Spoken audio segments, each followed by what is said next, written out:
നോക്കൂ പ്രിയപ്പെട്ട പ്രേക്ഷകരെ, നിയമസഭാ തിരഞ്ഞെടുപ്പ് അടുത്തിരിക്കെ പുതിയ സാമുദായിക മുദ്രാവാക്യം ഉയർത്തിയിരിക്കുകയാണ് വെള്ളാപ്പള്ളി നടേശൻ.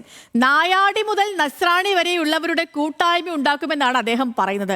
അപ്പോൾ ഇങ്ങനെ പറയുമ്പോൾ അത് ഒളിഞ്ഞും തെളിഞ്ഞും വിവിധ രാഷ്ട്രീയ കക്ഷികൾക്കും സാമുദായിക സംഘടനകൾക്കുമുള്ള മുന്നറിയിപ്പ് കൂടിയാണല്ലേ.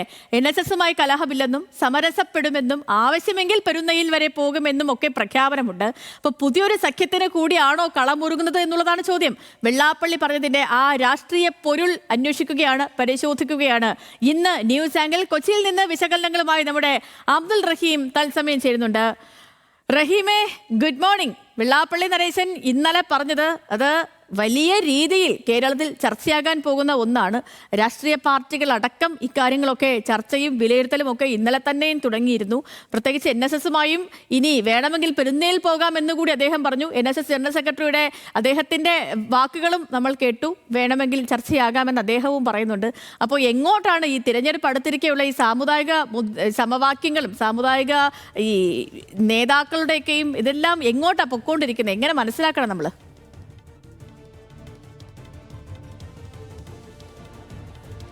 Sethu, good morning.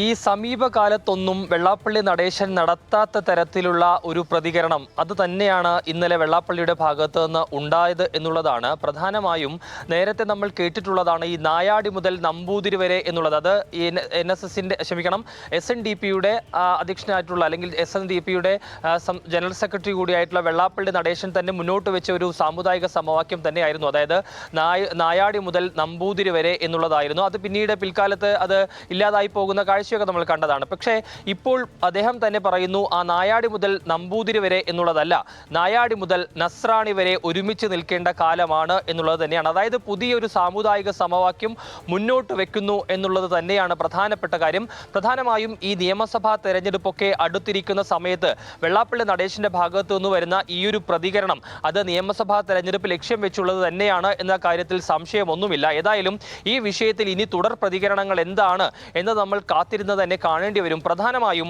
UDFനെതിരെ അല്ലെങ്കിൽ UDFനെ കടന്നാക്രമിക്കുന്ന വെള്ളാപ്പള്ളിയാണ് നമ്മൾ കണ്ടത്. കാരണം NSSുമായി ഇനി സമരസപ്പെട്ടു പോകും, ഏതെങ്കിലും തരത്തിലുള്ള കൊമ്പുകോർക്കലിലേക്ക് ഇല്ല എന്ന് അദ്ദേഹം വ്യക്തമാക്കുന്നതോടൊപ്പം തന്നെ അദ്ദേഹം പറഞ്ഞ മറ്റൊരു പ്രധാനപ്പെട്ട കാര്യം, എല്ലാ കാലത്തും NSSനെയും അതുപോലെ തന്നെ SNDPയെയും തമ്മിൽ തല്ലിച്ചിട്ടുള്ളത് അല്ലെങ്കിൽ തങ്ങൾക്കിടയിലുള്ള ഐക്യമില്ലാതാക്കിയിട്ടുള്ളത് UDF ആണ് എന്ന് തന്നെ വ്യക്തമാക്കി പറയുന്നു. അതായത് വരാനിരിക്കുന്ന നിയമസഭാ തെരഞ്ഞെടുപ്പിൽ സ്വാഭാവികമായും UDFനെതിരെ നിലകൊള്ളും എന്നുള്ളത് തന്നെയാണ് വെള്ളാപ്പള്ളി നടേശൻ പറഞ്ഞു വെക്കുന്നത്. ഏതായാലും ഈ വിഷയത്തിൽ ഇനി കൂടുതൽ പ്രതികരണങ്ങൾ UDF നേതാക്കളുടെ ഭാഗത്തു നിന്നാണ് ഉണ്ടാകുന്നത്. കൂടാതെ VD സതീശനെ കടന്നാക്രമിക്കുന്ന വെള്ളാപ്പള്ളി നടേശൻ നമ്മൾ കണ്ടതാണ് ഇന്നലെ. കാരണം അദ്ദേഹം പറഞ്ഞത്, കാരണം കഴിഞ്ഞ ദിവസം കാന്തപുരം AP അബൂബക്കർ മുസ്ലിയാർ നടത്തിയ കേരള യാത്രയുടെ സമാപന സമ്മേളനത്തിൽ വെള്ളാപ്പള്ളിക്കെതിരെ നടത്തിയ പരാമർശം അത് അദ്ദേഹത്തെ ചൊടിപ്പിച്ചിട്ടുണ്ട് എന്നതിൽ സംശയമില്ല. ഏതായാലും VD സതീശനെതിരെ രൂക്ഷ വിമർശനമാണ് ഉന്നയിച്ചത്. VD സതീശൻ ഈഴവ വിരോധിയാണെന്നും വർഗീയ ശക്തികൾക്ക് കുട പിടിച്ചുകൊണ്ട് അപ്പൊ വെള്ളാപ്പള്ളി നടേശന്റെ പ്രസ്താവന ഇപ്പൊ പറഞ്ഞതുപോലെ തന്നെ അദ്ദേഹം നടത്തിയ പ്രസ്താവന അത് ഇനി എങ്ങനെയാണ് കേരള രാഷ്ട്രീയത്തിൽ ചലനം ഉണ്ടാക്കുക എന്നുള്ളതാണ് നമ്മളിനി കാത്തിരുന്നറിയേണ്ടത്. റഹീമാണ് വിശകലനങ്ങൾ നടത്തിയത്.